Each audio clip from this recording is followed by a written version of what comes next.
ಘೋಷಣೆ ಮಾಡುವಂಥದ್ದು ಮೊದಲ ಬಾರಿಗೆ ಕಾಂಗ್ರೆಸ್ ಅಲ್ಲಿ ಮಾಡಿದಂದ್ರೆ ಅದು ಡಿ ಕೆ ಶಿವಕುಮಾರ್ ಅವರು. ಅದರ ಪ್ರತಿಫಲನೇ ಇವತ್ತು 5 ಕ್ಷೇತ್ರಗಳಲ್ಲಿ ಸತತವಾಗಿ ನಾವು ಗೆಲ್ಲದೇ ಇರುವಂಥ ಕ್ಷೇತ್ರದಲ್ಲಿ ಗೆಲ್ಲೋ ಥರ ಆಯಿತು.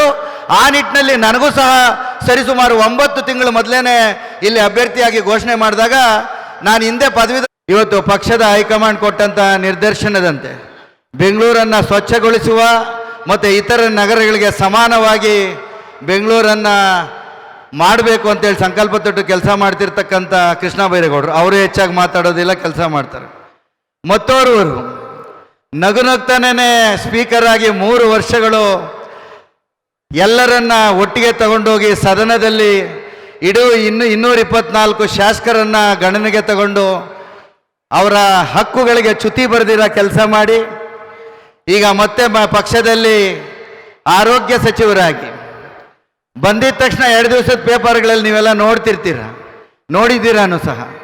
ಯಾರ್ಯಾರು ಏನು ದೊಡ್ಡ ದೊಡ್ಡ ಹೋಟೆಲ್ ಮಾಲೀಕರು ಎಕ್ಸ್ಪೈರಿ ಡೇಟ್ ಆಹಾರವನ್ನು ಬಳಸ್ತಾ ಇದ್ರು, ಅವ್ರಿಗೆ ಚಾಟಿ ಬೀಸ್ತಾ ಇವತ್ತು ಪ್ರತಿಯೊಬ್ಬರಿಗೂ OPDಯಿಂದ ಹಿಡ್ಕೊಂಡು ಸೇವೆಯನ್ನು ಸಲ್ಲಿಸಬೇಕು ಅಂತೇಳಿ ಕಾಲಿಗೆ ಚಕ್ರ ಕಟ್ಕೊಂಡು ಆರೋಗ್ಯ ಸಚಿವರು ರಾಜ್ಯದ ಕರ್ನಾಟಕ ಜನರ 7 ಲಕ್ಷ ಜನರ ಆರೋಗ್ಯದ ಹಿತವನ್ನು ಕಾಪಾಡ್ತಕ್ಕಂಥ ಸನ್ಮಾನ್ಯರಾದಂಥ UT ಖಾದರ್ ಸರ್ ಅವರೇ ಈಗ ತಾನೇ ಭಾಷಣ ಮಾಡಿದಾಗ ಹೇಳಿದ್ರು, ಸಿದ್ದರಾಮಯ್ಯನವ್ರ ನಂತರ ಹಿಂದುಳಿದ ವರ್ಗಗಳ ಒಂದು ನಾಯಕರಾಗಿ ಹೊರಹೊಮ್ಮಲಿಗೆ ಅವರು ಕೊಟ್ಟಂತ ವಂಶೋದಯ ಆಸ್ಪತ್ರೆಯಲ್ಲಿ PICU ಸಂಕೀರ್ಣವಾದ ಮಕ್ಕಳ ಪ್ರಕರಣಗಳನ್ನು ಸಹಾನುಭೂತಿ ಮತ್ತು ಪರಿಣಿತಿಯೊಂದಿಗೆ ಕಾರ್ಯನಿರ್ವಹಿಸಲು ಸಜ್ಜುಗೊಂಡಿದೆ.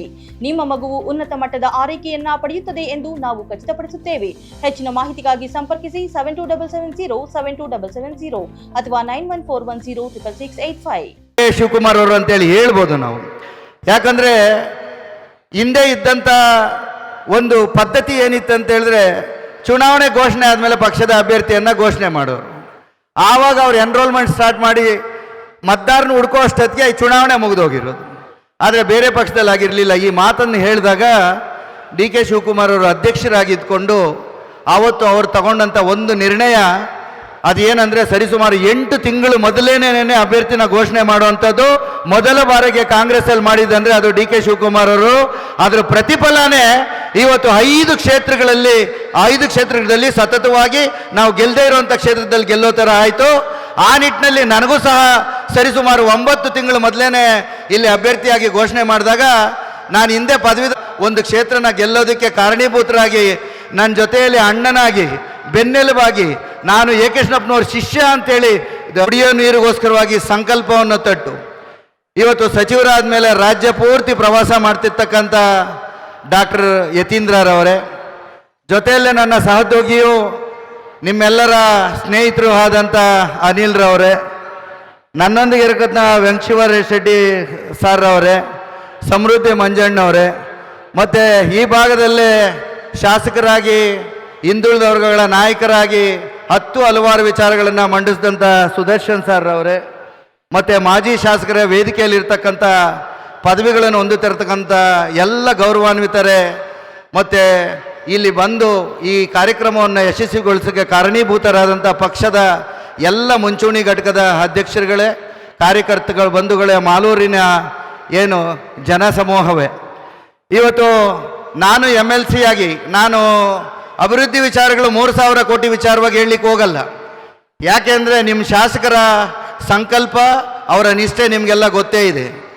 ಪಕ್ಷಕ್ಕೆ ಅವರು ಎಷ್ಟು ನಿಷ್ಠೆ ಅನ್ನೋದ್ರ ಬಗ್ಗೆ 1-2 ವಿಚಾರವಾಗಿ ನಾನು ಮಾತಾಡಬೇಕು ಅಂತೇಳಿ ಈ ವೇದಿಕೆಯನ್ನು ಬಳಸ್ಕೊಳ್ಲಿಕ್ಕೆ ಇಚ್ಛೆ ಪಡ್ತೇನೆ. ನಿಮಗೆಲ್ಲ ಗೊತ್ತೇ ಇದೆ, MLC ಶಿಕ್ಷಕರ ಕ್ಷೇತ್ರ.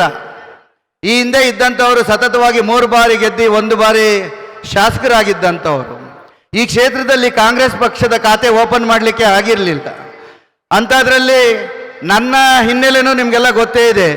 ಮಾಜಿ ಸಚಿವರು ಎ ಕೃಷ್ಣಪ್ಪನವರು ಇದ್ರಲ್ಲ, ಈ ಭಾಗದಲ್ಲಿ ಸಾಕಷ್ಟು ಉಸ್ತುವಾರಿ ಆಗಿದ್ರು, ಅವರ ಅಳಿಯ ನಾನು.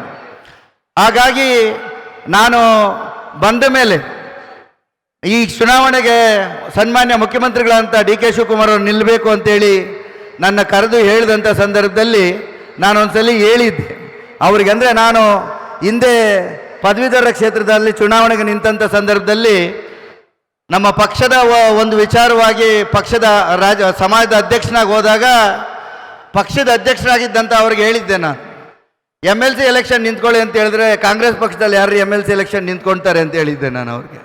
ಹೇಳಿದಾಗ ನಾನು ಸಮಾಜ ಅಧ್ಯಕ್ಷನಾಗಿ ಹೇಳಿದೆ, ಯಾಕೆ ಹಂಗೆ ಮಾತಾಡ್ತೀಯ ಅಂತ. ಯಾಕೆ ಹಂಗೆ ಮಾತಾಡ್ತೀಯ ಅಂತ ಹೇಳಿದ್ರೆ, ಇರೋದೇ ಹಾಗೆ ಶಿಕ್ಷಕರ ಕ್ಷೇತ್ರ ಇರ್ಬೋದು ಅಥವಾ ಪದವೀಧರರ ಕ್ಷೇತ್ರ ಇರ್ಬೋದು, ಇದರಲ್ಲಿ